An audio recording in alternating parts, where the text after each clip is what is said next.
नमस्कार नमस्कार नमस्कार, स्वागत है सभी का आज के सेशन में। तो आपका सीयूईटी एग्जामिनेशन हो चुका है। सीयूईटी केमिस्ट्री का आज अपन पेपर डिस्कशन करने वाले हैं। जो भी मेमोरी बेस्ड जो भी हमें स्टूडेंट से पता चले हैं, उनके कुछ कुछ सॉल्यूशंस आज अपन इस वीडियो में डिस्कस करेंगे। तो फाइनली आपका सीयूईटी एग्जामिनेशन और जैम तो बहुत पहले हो चुका है। सीयूईटी भी पेपर देखने पे तो लग रहा है कि हाँ, किया होगा आपने। अगर गलतियां नहीं की हैं तो बहुत आसान आता है। पहले भी बोला जा रहा था आपको सेशंस में भी कि जो बच्चा जैम की तैयारी कर रहा है, जैम के पेपर पे जो जिसने एफर्ट लगाए हैं, नो मैटर क्या रिजल्ट्स रहे होंगे, पर जिसने भी एक साल जम के जैम की तैयारी करी होगी तो सीयूईटी में उसने पक्का ही बहुत अच्छा परफॉर्म करना ही था, ये तय था। अनटिल और अनलेस कि उसने कुछ गड़बड़ियां ना करी हो अपनी तरफ से।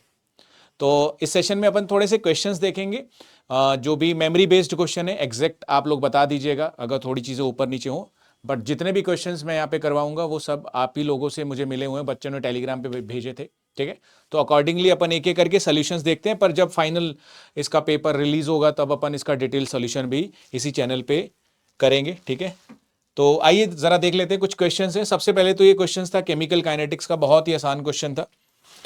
काफी बच्चों ने ये क्वेश्चन किया होगा ऐसा मैं उम्मीद करता हूं। बहुत सिंपल क्वेश्चन था, बिना पेन चलाए ये क्वेश्चन हो सकता है। देखो, कह रहा है rate law for the reaction is given. एक रेट लॉ एक्सप्रेशन आपको दे रखा है। कह रहा है B concentration is double, if I doubling the B concentration, अगर मैं इसको डबल करता हूं बी तो रेट दो गुना हो जाता है। जो मुझे यहां से एक बात ये बता रहा है कि इसका जो पावर है बेटे वो 1 होगा। क्यों? क्योंकि आप मान के चलिए कि जब मैं ये रेट एक्सप्रेशन लिख रहा हूंगा तो इसको डबल करने पे ये डबल हो रहा है, दैट मीन्स इसका पावर 1 ही होगा। अरे जब पावर 1 होगा तभी तो यहां से सिर्फ 2 निकलेगा और इसका मतलब कि रेट को डबल करेगा। और दूसरा कंडीशन दे रखा है कि रेट 8 गुना हो जा रहा है। कब? जब मैं ए को 2a कर दे रहा हूं और बी को भी 2b कर दे रहा हूं, दोनों को डबल कर दे रहा हूं। ए और B concentration when it is doubling the rate becomes 8 times. तो बच्चा बच्चा बता देगा कि भैया यहां 8 कैसे बनेगा। इसका तो डिसाइड हो गया 1 है, इसका पावर 1 है, तो यहां से तो 2 ही निकलेगा। यहां से बेटे सॉरी, यहां से टोटल 4 निकलना चाहिए, तो यहां से 2 into 4, that's why this becomes 8। तो यहां पे जो m का वैल्यू बेटे 8 बनाने के लिए m का वैल्यू 2 होना चाहिए, सेकेंड ऑर्डर आना चाहिए ए के रिस्पेक्ट में, फर्स्ट ऑर्डर आना चाहिए बी के रिस्पेक्ट में, डाटास के अकॉर्डिंग। तो मेरे हिसाब से ये बात आपको समझ आई होगी बेटे। अगर मैं यहाँ पे 2 रखूंगा और यहाँ पे 1 रखूंगा तभी ये रेट 8 गुना आएगा डबल करने पे। तो ये एक सिंपल सा क्वेश्चन था रेट एक्सप्रेशन के बेसिस पे। इसके अलावा बेटे लिक्विड स्टेट से एक क्वेश्चन था, जो ये क्वेश्चन है कैपिलरी एक्शन। कैपिलरी एक्शन किस वजह से होता है, किस कारण से होता है? तो उसका सिंपल सा जो रीजन है, आंसर है, वो सरफेस टेंशन की फिनोमिना के बेसिस पे होता है। तो इसका सरफेस टेंशन ऑप्शन में था, उसी को टिकाना था। ठीक है, इसका आंसर है सरफेस टेंशन। ठीक है, नेक्स्ट नेक्स्ट बच्चों एक था question which is pH calculation. PH calculation था या पीओएच, जो भी करना चाहो आप कर सकते हो इससे। कैसे? बड़ा इजी है बेटे, देख पीएच निकालना है। पीएच क्या होता है? 14 माइनस पीओएच। कैल्शियम हाइड्रोक्साइड था, ये टूटेगा calcium 2 positive plus 2OH negative में। अगर ये 0.01 मोलर है, 0.01 मोलर है, तो ये 0.01 इंटू 2 हो जाएगा। तो पीओएच निकलेगा minus log concentration of OH negative minus log 0.02। अब इसको कैसे सॉल्व करना है? तो minus log 2 into 10 to the power -2। अब इसको सॉल्व करेंगे तो minus log 2 plus 2, that becomes 2 minus 0.3010, 1.69 is your answer for POH. निकालना क्या है? पीएच, तो 14 में से घटा दो, 14 minus pOH which becomes 14 minus 1.69। तो ये अप्रोक्सली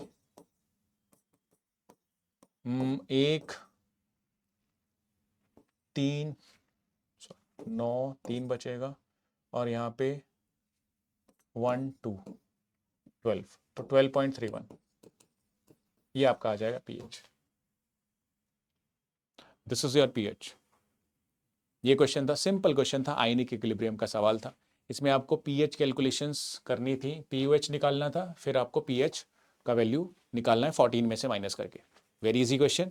नेक्स्ट क्वेश्चन था बेटे, ये क्वेश्चन थर्मो का है, इंटेंसिव और एक्सटेंसिव ढूंढना होता है। Intensive means independent. मैंने भी जो आपको थर्मोडायनामिक्स जैम के टाइम करवाया था बेटे, उसमें भी मैंने ये सब थोड़ा बहुत बताया होगा आपको।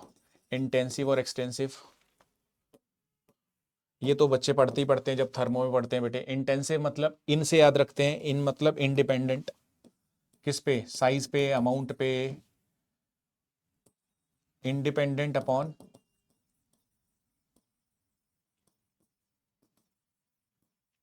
अमाउंट और साइज और मास। जो भी चीज अमाउंट पे, मास पे या साइज पे डिपेंड ना करे, ऐसी चीज को अपन इंटेंसिव कहते हैं। तो एक्सटेंसिव जो डिपेंड करे, एक्सटेंसिव इसका उल्टा हो गया, जो डिपेंड करे। क्वेश्चन में क्या है? Pick the odd one out, मतलब इनमें से कौन सी ऐसी चीज है जो ऑड है। तो जरा अगर अपन क्वेश्चन देखेंगे तो एक्सटेंसिव और इंटेंसिव इनमें से कौन सी ऐसी प्रॉपर्टी है, मतलब 4 ऑप्शन है, इनमें से कोई एक ऑड होगा, अलग होगा। एक्सटेंसिव हो सकता है या इंटेंसिव हो सकते हैं, बाकी तीनों सेम होंगे, एक ऑड होगा। तो मुझे ऐसा लगता है कि जो वॉल्यूम है बेटे वो आपका एक्सटेंसिव प्रॉपर्टी होता है और वही ऑड काउंट होगा इस केस में। क्यों? क्योंकि डेंसिटी की बात करूं which is mass upon volume, volume भी साइज में आ जाएगा, मास भी। देखो इंटेंसिव अपॉन, अगर दो प्रॉपर्टीज है बेटे, ये देखो ये एक्सटेंसिव है, ये भी एक्सटेंसिव है, मास है, वॉल्यूम भी एक्सटेंसिव है। Extensive upon extensive is intensive. देखो एक प्रॉपर्टी होता है इंटेंसिव, क्या होता है? एक्सटेंसिव की प्रॉपर्टी, अगर कोई एक्सटेंसिव है, अपॉन एक्सटेंसिव। एक्सटेंसिव मतलब जो मास या वॉल्यूम या साइज ऐसी कोई चीज हो, तो ये चीज एक extensive upon extensive becomes intensive, तो ये इंटेंसिव है। प्रेशर भी फोर्स अपॉन एरिया, फोर्स क्या है? Mass into acceleration upon area, तो मास अपॉन एरिया साइज पे डिपेंड कर रहा है, ऊपर मास है नीचे साइज है, तो it is also an intensive. और मोलर हीट कैपेसिटी CM क्या होता है? जो भी C है अपॉन N, अमाउंट। तो मोलर हीट कैपेसिटी जो है वो पर मोल के लिए ही डिफाइन करी जाती है, जूल पर केल्विन पर मोल। इसका फिक्स होता है कि पर मोल के लिए, इसका अमाउंट चेंज नहीं होता। ये पर मोल के लिए, मोलर लिख दिया वर्ड, तो ये मोलर हीट कैपेसिटी पर मोल के लिए डिफाइन होती है बेटे। तो it is also an intensive property, ये मास वास या अमाउंट पे डिपेंड नहीं करता है। तो ये सारे के सारे इंटेंसिव है, सिर्फ यही है जो एक्सटेंसिव है, जो कि होना भी चाहिए बेटे। अगर मान ले बेटे मैंने 1 लीटर डाला और 1 लीटर डाला, जब दोनों को मिलाऊंगा तो मेरे पास 2 लीटर बनेगा ही बनेगा। तो एक्सटेंसिव और इंटेंसिव में ये भी एक प्रॉपर्टी होता है बेटे, extensive they are additive in nature. जैसे टेम्परेचर की बात करूं, मान लो एक गिलास में पानी है आपके पास, टेम्परेचर 20 डिग्री पे है, वो दूसरा गिलास में पानी है वो भी 20 डिग्री पे है, दोनों पानी को मिला दोगे तो टेम्परेचर 40 थोड़ी हो जाता है, पानी उबलने थोड़ी लग जाएगा भाई, पानी तो और गर्म थोड़ी हो जाएगा। अगर आप दो गर्म गिलास वाले पानी को मिलाओगे तो भाई टेम्परेचर उतना ही रहता है, इतना नहीं होता है, ये एड ऑन नहीं होता है बेटे। तो it is an intensive property. Volume क्या आपका एक्सटेंसिव प्रॉपर्टी है। तो इंटेंसिव एक्सटेंसिव का सिंपल सा क्वेश्चन था, इसमें ऑड वन आउट ढूंढना था, तो ये ऑड है क्योंकि ये एक्सटेंसिव है, बाकी सारे इंटेंसिव है। ठीक है। एक क्वेश्चन था बेटे आयनिक स्ट्रेंथ का, ये थोड़ा सा इलेक्ट्रो पार्ट में आ जाता है। एक ये क्वेश्चन भेजा है बच्चों ने आयनिक स्ट्रेंथ का, ये क्वेश्चन। इस क्वेश्चन में क्या करना है? आयनिक स्ट्रेंथ है, इसका फॉर्मूला क्या होता है? Half summation of CI ZI²। कहने का मतलब सबसे पहले तो आयनिक स्ट्रेंथ होती क्या है ये आपको पता होना चाहिए था। आयनिक स्ट्रेंथ इलेक्ट्रोलाइट्स के लिए डिफाइन होती है, नॉन इलेक्ट्रोलाइट्स के लिए तो ये सीधा ही 0 लिख दी जाती है। ऑर्डर होगा, मेरे पास कुछ ऑप्शंस नहीं है, पर क्या पता ऑर्डर वगैरह हो कि कौन सा ज़्यादा है कौन सा कम है। तो आपको आयनिक स्ट्रेंथ निकालनी थी। पहला अगर मैं NaCl की बात करता हूँ बेटे, NaCl में आपको कंसेंट्रेशन दे रखा है 0.1 Z, उसका चार्ज कितना है बेटे?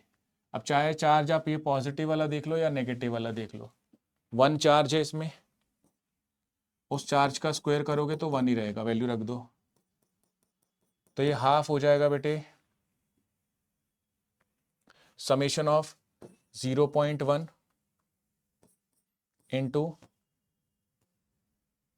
1। तो आंसर कितना आ जाएगा जी, हाफ इंटू 0.1 0.05।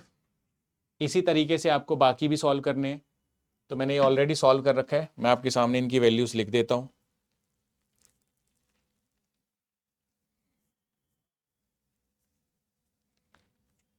चलिए ध्यान दीजिए, यहाँ पे एक और छोटी सी चीज होगी, हाफ देखो 0.1 इंटू सी, अच्छा समेशन लगा रखा है बेटे, ये भी चीज ध्यान रखना, 0.1 वही ऐड करना है इसको। तो इसको सॉल्व करने पे जो वैल्यू आ जाएगा बेटे आपका, वो हाफ आ जाएगा 0.1 प्लस 0.1, इट बिकम्स 0.1। तो एक ये क्वेश्चन था। दूसरा था K2CO3 का, इसमें भी सेम वैसे ही करना है, कंसेंट्रेशन दे रखा है 0.01, जेड वैल्यू दे रखा है बेटे।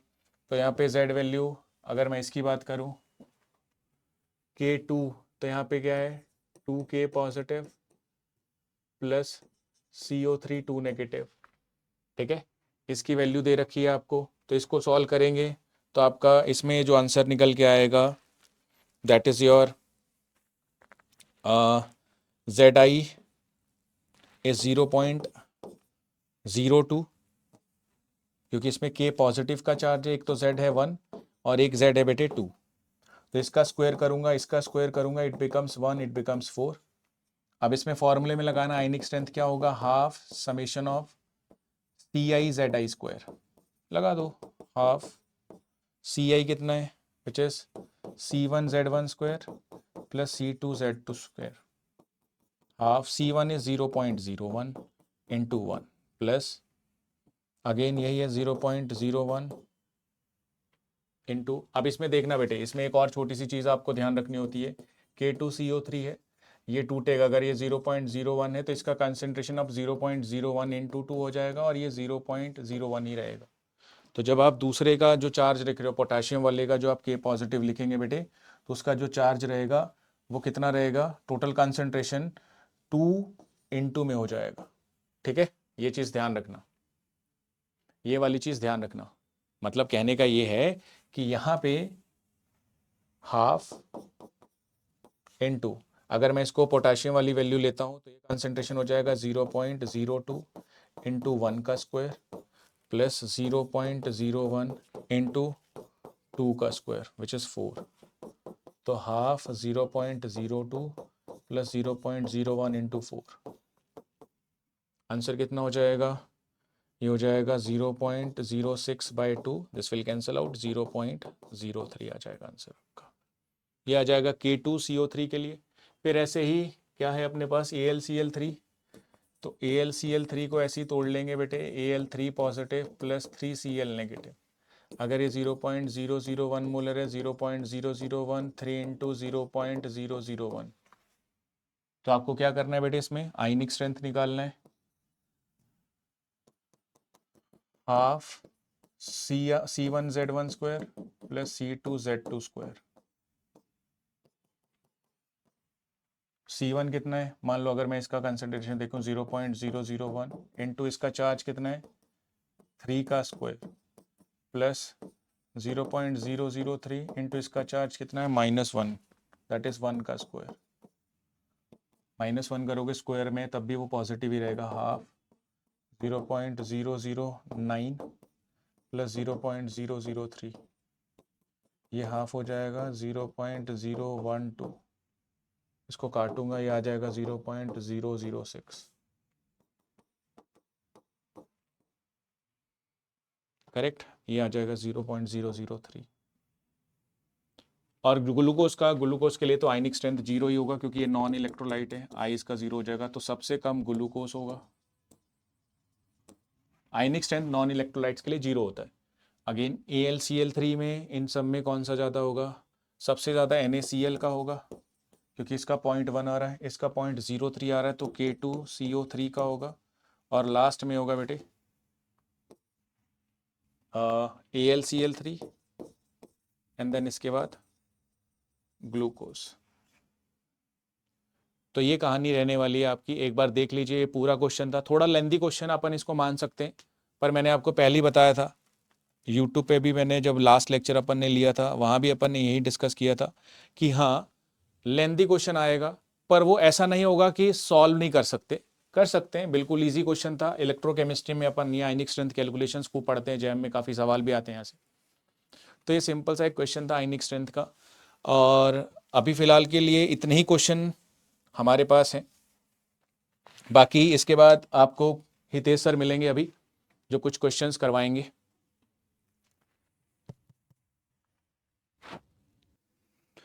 चलिए ठीक है भाई, तो आगे अपन डिस्कस करते हैं, है ना। इनऑर्गेनिक के भी कुछ क्वेश्चंस पता लगे हैं, उनको डिस्कस करते हैं। और भी कुछ क्वेश्चंस जैसे कुछ रह जाए, है ना, क्योंकि भाई इसमें क्या है ना कि पेपर के क्वेश्चंस पता बहुत कम लगे हैं, ठीक है। तो अगर कुछ रह जाए तो आप टेलीग्राम पे हमसे सबसे जुड़े हुए हो, तो आप टेलीग्राम पे हमसे कोई भी क्वेश्चन किसी को जिससे भी पूछना है आप पूछ लीजिएगा, ठीक है। तो अपन उसमें अपन डिस्कस कर लेंगे, ठीक है। तो आइए शुरू करते हैं। ये भी जितने भी बच्चों से डिस्कशन हुआ है या जो इस टेलीग्राम पे ही डिस्कशन चल रहा है उधर से उठाए हुए हैं, ठीक है। तो आपके पास ये हाइब्रिडाइजेशन एंड ज्योमेट्री इसका आया था भैया, है ना। तो आपके पास ये है SF4, है ना, सल्फर है, सल्फर। और थोड़ा सा ना पेपर के बारे में आप खुद भी कमेंट करना कि पेपर कैसा था, ठीक है। तो आपके पास यहाँ पर आपके पास कितना रहेगा, ये आपके पास 4 सिग्मा और 1 लोन पेयर रहेगा। 4 सिग्मा एंड 1 लोन पेयर यहाँ पर रहेगा, यानी कि कितना रहेगा, 5 रहेगा। और sp3d यहाँ पर रहेगा, ठीक है। अब इसकी ज्योमेट्री क्या आएगी, इसकी TVP ही आएगी, है ना। ज्योमेट्री इसकी TVP ही आएगी। उसके बाद आपके पास H2O है ना। H2O की अगर हम बात करें यहाँ पर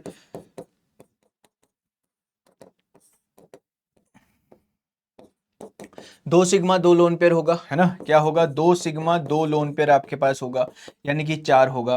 तो ये sp3 होगा। अगर ज्योमेट्री पूछ रहा है तो टेट्राहेड्रल लिखेगा, अगर शेप पूछ रहा है तो बेंट लिखेगा, ठीक है। सिमिलरली ये आपके पास क्या रहेगा, ये आपके पास क्या रहेगा, ट्राइगोनल पिरामिडल रहेगा, ठीक है। ये ट्राइगोनल पिरामिडल शेप रहेगी, है ना।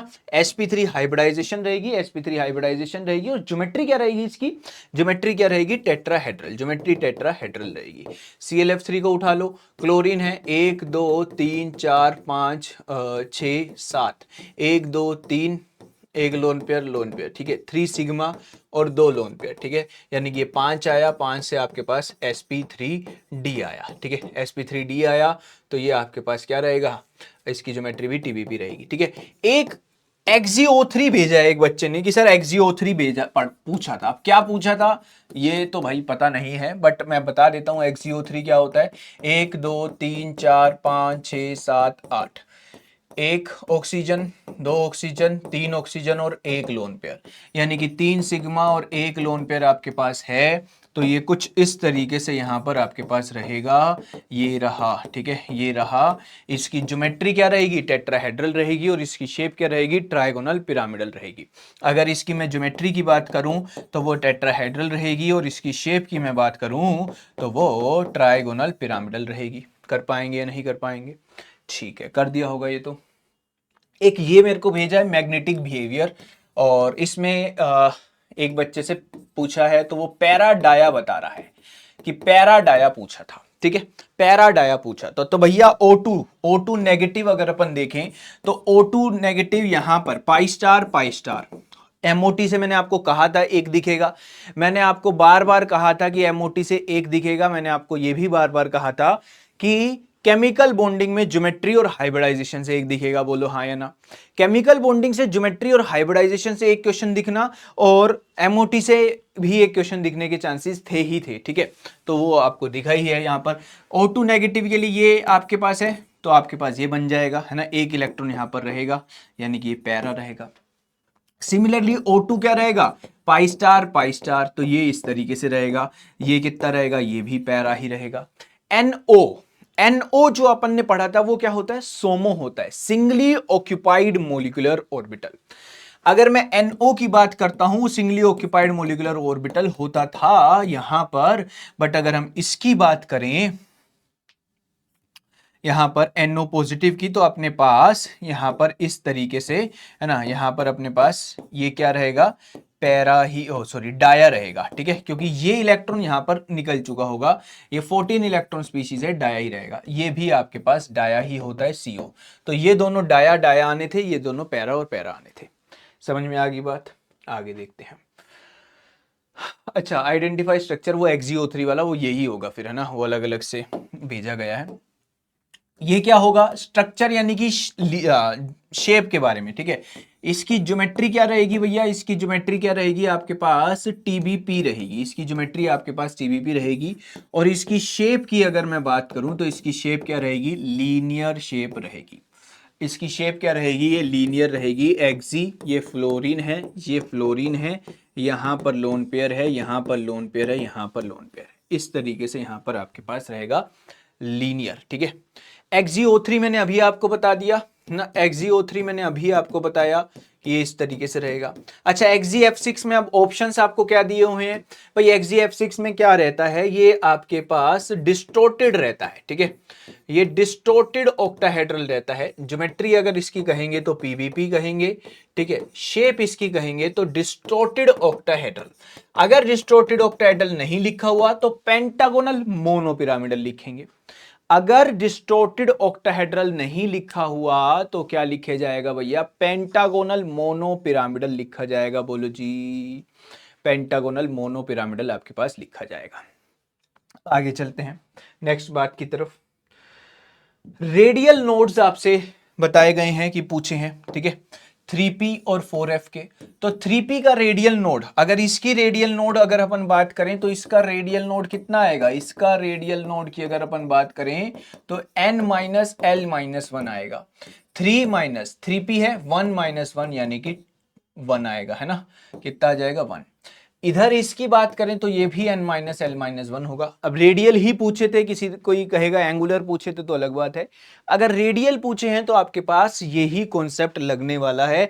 ऐसे कई क्वेश्चन हमने डिस्कस करे हैं। 4 माइनस l कितना है, l है आपके पास f के लिए 3 होता है 1 यानी कि 0। तो 1 और 0 आपको करके आना था। क्या करके आना था भैया, 1 एंड 0 आपको करके आना था, ठीक है। चलिए, एक ये भी बताया जा रहा है ग्रुप 17 की, ग्रुप 17 की इलेक्ट्रॉन एफिनिटी। तो भैया ये आपके पास फ्लोरीन, क्लोरीन, ब्रोमीन, आयोडीन, ठीक है। तो ये सीधी सी बात है, ये इस तरीके से जाता है, फ्लोरीन है इस तरीके से, है ना, ब्रोमीन है और आयोडीन है। तो क्लोरीन की ज्यादा होती है, then fluorine, then bromine, then iodine. समझ में आई बात? इस तरीके से आपके पास होगा, ठीक है। और कुछ क्वेश्चन मिले हैं उनकी ऑप्शंस नहीं मिले हैं भैया। ClF3S2 वो वाला हो गया, इलेक्ट्रॉन एफिनिटी हो गया। इनर्ट पेयर इफेक्ट लिख दिया किसी ने कि इनर्ट पेयर इफेक्ट। अब इनर्ट पेयर इफेक्ट से क्या था वो मुझे नहीं पता। एक इनर्ट पेयर इफेक्ट से कहा है कि है, अब क्या है वो इसमें नहीं लिखा हुआ भाई। हाँ, चलिए कोई नहीं, ये जब अपना पूरा आएगा तो अपन देखेंगे इसको। एक ये क्वेश्चन मुझे थोड़ा पूरा पता लगा है ना। अब इसमें भी लीगेंड नहीं बताए हुए, इसमें लीगेंड के बारे में नहीं बताया गया कि लीगेंड क्या है ना, लीगेंड यहाँ पर कौन सा है। तो यहाँ पर लीगेंड नहीं है, क्या पता फ्री मेटल आयन ही हो, ठीक है। तो यहाँ पर आपके पास स्कूल टीचर है ना, ये क्या होता है D2S2 होता है, तो ये क्या हो गया D1 हो गया। ये 3 पॉजिटिव है तो ये D0 हो गया, और ये क्या हो गया D8 हो गया, ठीक है। तो अगर फ्री आयन लिखा जाता है तो आप हमेशा क्या करते हो, इस तरीके से करते हो 1, ये तो 0 है ही। D8 को कैसे करोगे, यहाँ पर आप इसको इस तरीके से करोगे, 1 2 3 4 5 6 7 8, इसके पास 2। तो अगर मैं मैग्नेटिक मूवमेंट का ऑर्डर लिखूंगा तो स्कैंडियम 3 पॉजिटिव का सबसे कम आएगा, देन आपके पास Ti 3 पॉजिटिव का आएगा, एंड देन निकल 2 पॉजिटिव का आएगा, ठीक है। इस तरीके से इसका आंसर हो जाएगा, ठीक है। तो ये हो गया आपके पास, ठीक है। तो मेजर तो यही क्वेश्चन आपके पता लगे हैं, ठीक है। बाकी आप बताइएगा कि आपका पेपर कैसा था, है ना, कितने वो चीज़ें आपसे पूछी हुई थी, है ना। अब जैसे इसमें इनर्ट पेयर इफेक्ट कमेंट आया बच्चे का, सर इनर्ट पेयर इफेक्ट पूछा है, ठीक है भाई, इनर्ट पेयर में क्या पूछा है वो नहीं अभी तक पता लग रहा है, ठीक है। और CO वाला हो गया है NO2। NO अगर पूछा है, NO भी बता रहा है, NO अगर पूछा है तो पैरामैग्नेटिक आएगा। अगर NO भी पूछा है इसके अंदर अगर NO भी पूछा हुआ है, अगर इसके अंदर NO भी पूछा हुआ है तो वो क्या आएगा, पैरामैग्नेटिक आएगा। ठीक है, NO भी पूछा है तो वो पैरामैग्नेटिक ही आएगा। ठीक है, क्लियर है?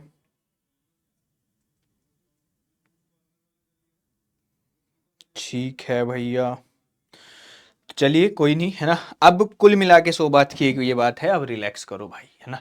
अब रिलैक्स करो। IIT जैम का पेपर हुआ था तो हमने कहा CUT की तैयारी करो, CUT का पेपर अब आपका हो गया है। ठीक है, तो अब आपको थोड़ा क्या करना है, रिलैक्स करना है। ठीक है, तो अब अपना आराम से चिल करो, जल्दी ही आपकी आंसर की आ जाएगी और पेपर आ जाएगा तो अपन उसको प्रॉपर डिस्कस कर लेंगे। ठीक है, कुछ भी डाउट्स आपको रहेंगे तो अपन उसको कर लेंगे। ठीक है, और आपका IIT जैम का रिजल्ट आने ही वाला है अभी, तो बिंदास रहो, थोड़ा रिलैक्स करो, चिल करो। ठीक है, हो सके तो अब अपना कॉलेज का जो भी इतने दिन से थोड़ा बहुत कम किया है उसको थोड़ा सा उठाइए, कॉलेज वाली चीज़ों को उठाइए, थोड़ा देखिए, उसको पढ़ने लगिए। बाकी आपका मास्टर्स तक का जो काम आप कर सकते थे, मास्टर्स में घुसने तक का जो आप काम कर सकते थे वो ऑलरेडी आपने कर दिया है, तो अब रिलैक्स करो, शांति से रहो। ठीक है, कोई ऐसे एक्स्ट्रा टेंशन लेने की ज़रूरत नहीं है। ठीक है, तो ये की सेशन था जिसमें अपन ने थोड़े डिस्कशन किया है। आप कमेंट करके ज़रूर बताना कि पेपर कैसा रहा, कैसा पेपर आपका गया। ठीक है, और इस पेपर में देखो वही बात है, आप में से कई बच्चे थोड़ा सा लेंथी तो बोल ही रहे थे। अब लेंथी तो इसलिए लगेगा, अरे पेपर ही आपके पास कम समय का है, 90 मिनट का पेपर है, तो हर पेपर ही लेंथी लगेगा, उसमें तो कुछ भी दे आओ। ठीक है, तो वो सबके साथ हुआ होगा, आपके साथ अकेले के साथ नहीं हुआ। कईयों ने ये कहा है कि सर लेंथी था, लेंथी तो CUT का हर बार होता है, पेपर लेंथी नहीं होता, समय कम होता है, तो वो हर बार की बात है, उसमें कोई विशेष टेंशन लेने की बात है नहीं। काफी बच्चों के क्वेश्चन छूटे होंगे, अगर आपके क्वेश्चन एक आधे छूटे हैं तो काफी बच्चों के क्वेश्चन छूटे होंगे। बस आपने जो अटेम्प्ट किया है आप उसमें बेफिक्र होकर रहिए, अब टेंशन लेने की कोई बात है नहीं। ठीक है,